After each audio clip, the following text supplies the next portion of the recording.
पुंडलिक वरदा हरिविठ्ठल श्री ज्ञानदेव तुकाराम. नमस्कार मंडळी, अमृतबिंदू या आध्यात्मिक यूट्यूब चॅनलवर पुन्हा एकदा आपले स्वागत आहे.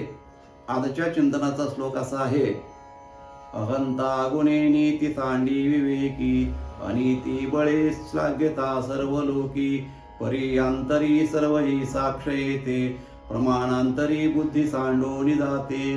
श्रीराम.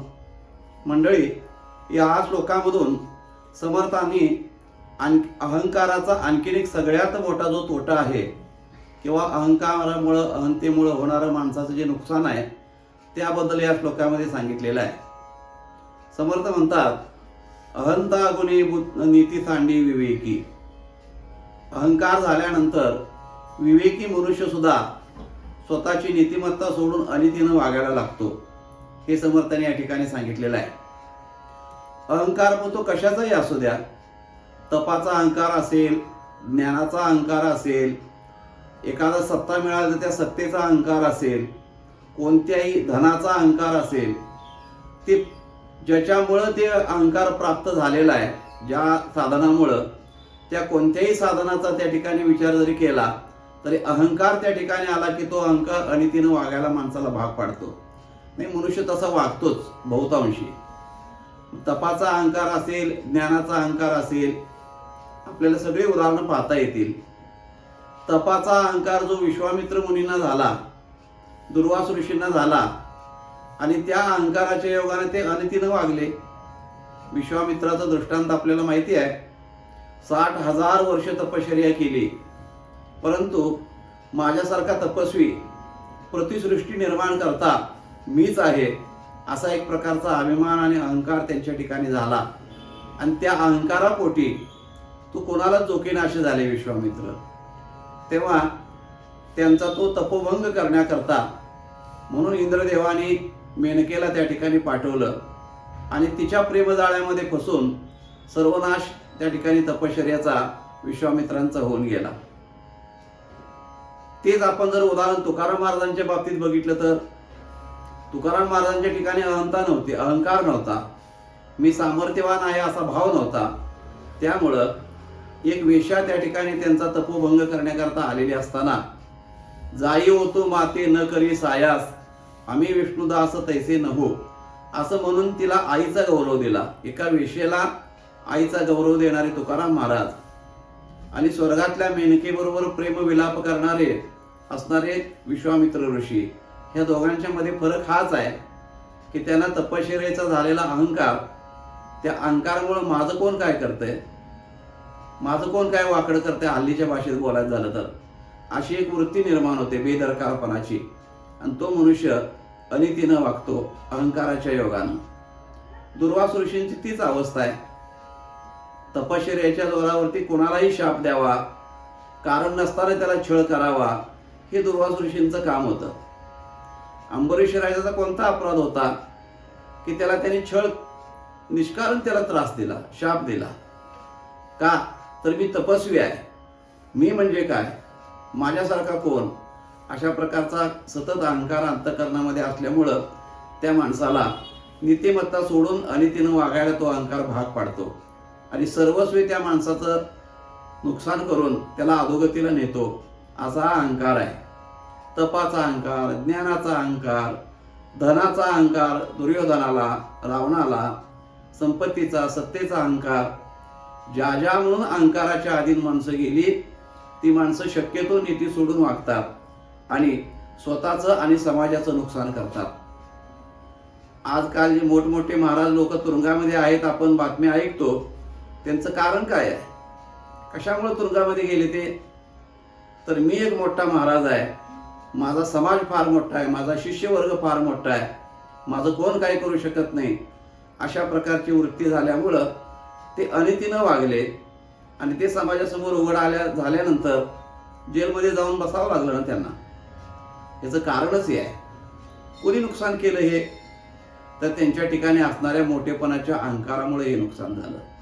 समर्थ म्हणतात, बाबा तू मोठा हो पाहिजे तेवढा, विद्वान हो, शहाणा हो, सर्व गुण संपन्न हो, पण अहंकाराला बाजूला ठेवता आलं तर प्रयत्न कर. हे या श्लोकामधून समर्थांना सांगायचं आहे. म्हणून अहंता गुणी नीती सांडी विवेकी पण अनिती बळेस लाग्यता सर्व लोकी. समर्थ म्हणतात काही वेळेला असं होतं की तो मोठा मनुष्य आहे, तो चुकतो हे समाजाच्या लक्षात येते. त्याची वागणूक बरोबर नाही, त्याची आचारसंहिता नीतिमत्ता बरोबर नाही हे समाजाच्या लक्षात येऊन सुद्धा त्याच्या मोठेपणाचं इतकं वलय असतं ते की त्यापुढं मनुष्य काही बोलू शकत नाही. आपल्याकडे एक म्हण आहे मराठीमध्ये, फार चांगली म्हण आहे, मांजराच्या गळ्यात कोण घंटा बांधायची. अशा प्रकारची ती म्हण या करताच आहे. मोठा मनुष्य चुकीचं वागतो हे कळतंय, परंतु तू चुकीचा आहेस असं म्हणायची ताकद कोणाची नसते. त्यामुळं मग आपली सगळी माणसं जी करत त्याच्या मागं लागतात, मोठेपणा त्याचा गात असतात. परंतु त्याचं त्याला ते माहिती असतं की आपण काय वागतोय, आपला रस्ता कोणता आहे, आपण चाललोय कुठल्या वाटेनं हे त्याच्या लक्षात येत असतं. समर्थ म्हणतात परंतु त्याच्या ठिकाणी तो मोठेपणाचं एक वलय असल्यामुळं त्याला समाजामध्ये मान्यता असते, पण ती फार काळ टिकत नाही.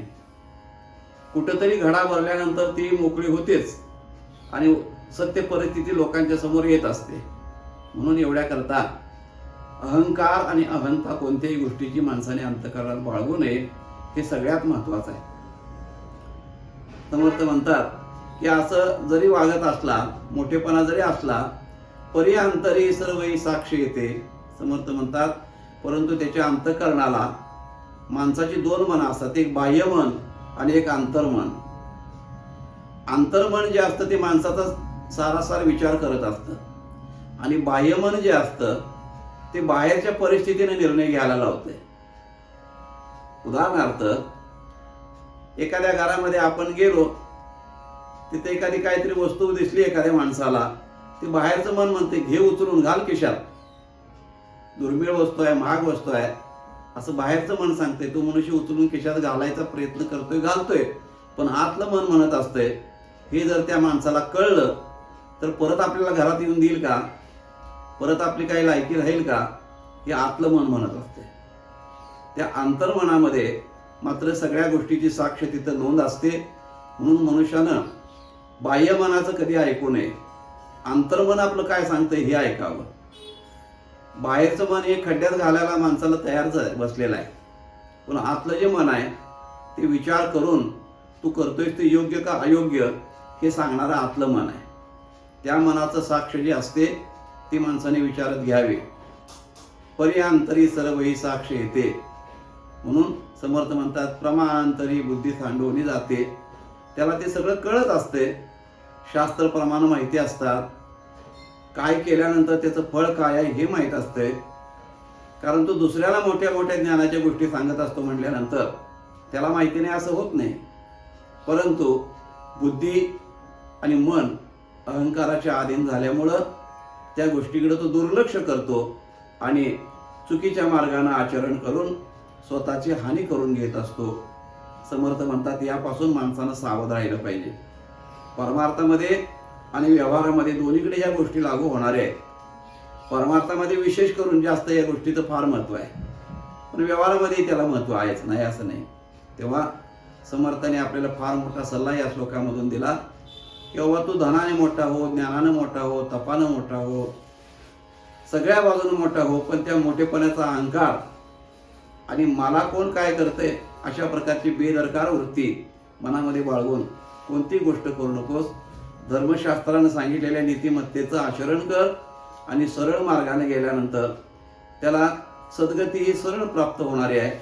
समर्थ म्हणतात ती मनुष्यानं प्राप्त करून घ्यावी. त्याकरता ह्या धोक्याच्या ज्या गोष्टी आहेत त्या माणसानं लक्षात ठेवाव्यात असं समर्थांचं या श्लोकामधून तुम्हाला आणि मला सांगणं आहे मंडळी.